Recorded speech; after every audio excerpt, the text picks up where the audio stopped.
Solan to अनराइवल टांग set के इस एपिसोड की स्टार्टिंग में हमें यूहाओ के बचपन का नजारा दिखाया जाता है, जहाँ पे इसकी मदर किसी की ड्राइंग जमीन पे बना रही होती हैं और इस ड्राइंग को देख के हमारा छोटा सा यूहा पूछता है कि मॉम आखिर ये किस पर्सन की ड्राइंग है, जिसकी इसकी मदर ने बताया कि ये ड्राइंग इसके फादर की है। और यूहा इस लम्हे को याद करते हुए मन में कहता है कि उस समय मेरी मॉम का फेस अचानक से चमक उठा, जो कि पूरी तरीके से प्यार से भरा हुआ था। और जब से मैंने जन्म लिया तब से लेके अभी तक इसे कभी पहले मैंने नहीं देखा, लेकिन ये अब बिल्कुल मेरे सामने है। और यहाँ पे जितने भी लोग होते हैं वो सभी ही व्हाइट टाइगर ड्यूक की बॉडी से जो स्ट्रॉन्ग ऑरा निकल रहा था उसके प्रेशर को फील कर पा रहे होते हैं। यहाँ तक कि शेरक एकेडमी के एलाइट स्टूडेंट्स भी। और इन सभी की ही बोलती बंद हो जाती है। ये वीर दृढ़ संकल्प रखने वाला ये लंबा और हैंडसम पर्सन और कोई नहीं व्हाइट टाइगर ड्यूक होता है। और इसे देख के यूहा को गुस्सा आने लगता है और ये मन में कहता है कि ये पर्सन मेरा। और तभी दाई या हैंग व्हाइट टाइगर ड्यूक के आगे झुक के इसे फादर कहता है। और तभी यूहा आउट ऑफ कंट्रोल होने लगता है और ये काफी ज्यादा गुस्से से मन में कहता है कि इस पर्सन ने हमें एक तरफ फेंक दिया और ये वही है जिसने मेरी मॉम की जिंदगी को बर्बाद कर दिया। इस कमीने को मैं नहीं छोड़ूंगा। और तभी वांग डोंग भी यूहा को आपे से बाहर जाता हुआ देख लेता है और ये यूहा की इसी कंडीशन को देख के परेशान होते हुए मन में कहता है कि ओ नहीं, इसने जो अपने फादर को देख लिया इस वजह से ही काफी ज्यादा उत्तेजित होने लगा है। यूहा शांत हो जाओ, ये ऐसी हालत में अपने आप को कंट्रोल नहीं कर सकता है। और तभी यूहा काफी ज्यादा गुस्से से भारी आवाज में कहता है कि इस कमीने को मैं मार दूंगा।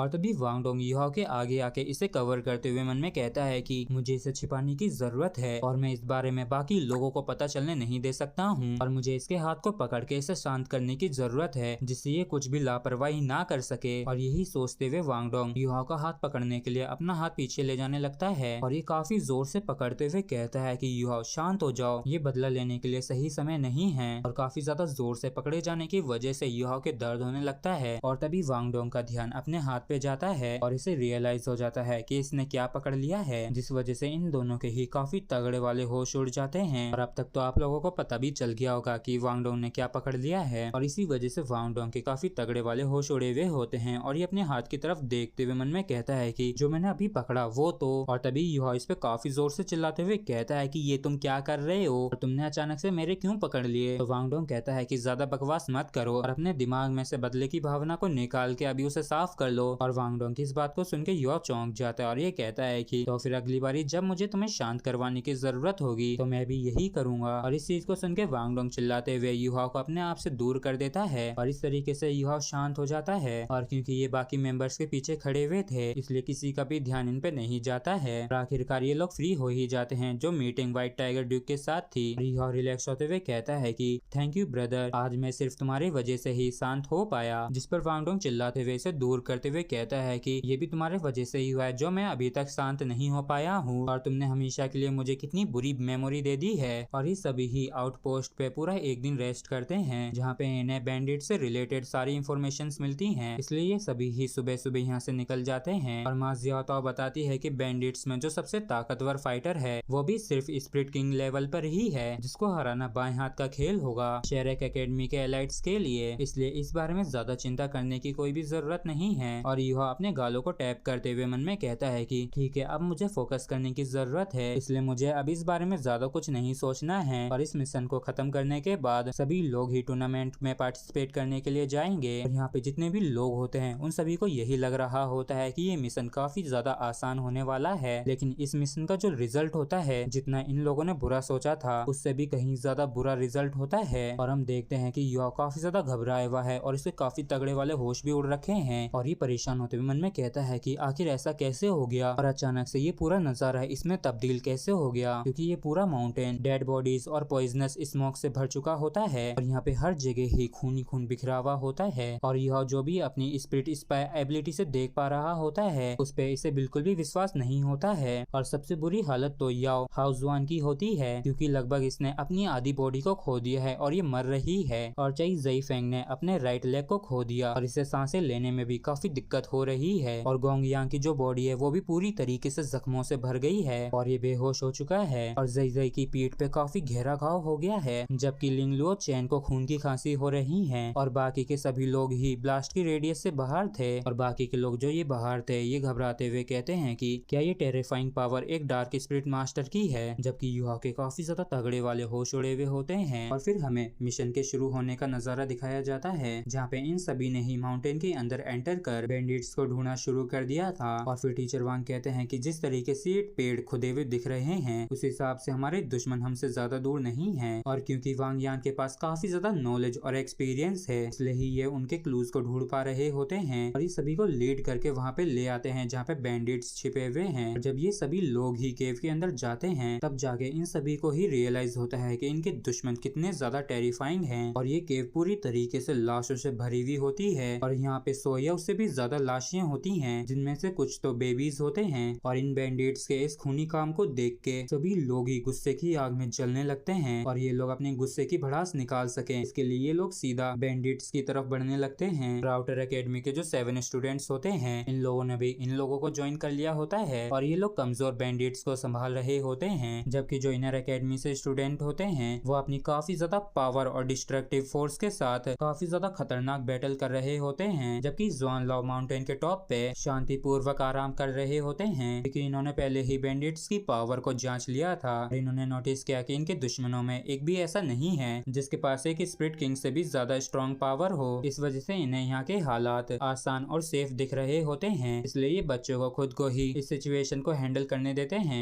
लेकिन तभी अचानक से काफी तेजी से सब कुछ एकदम बदल गया। अरे सभी इनके साथ क्या हुआ ये हमें अगले एपिसोड में पता चलेगा और वो जानने के लिए प्लीज चैनल को सब्सक्राइब और वीडियो को लाइक करना ना भूले। Thank you.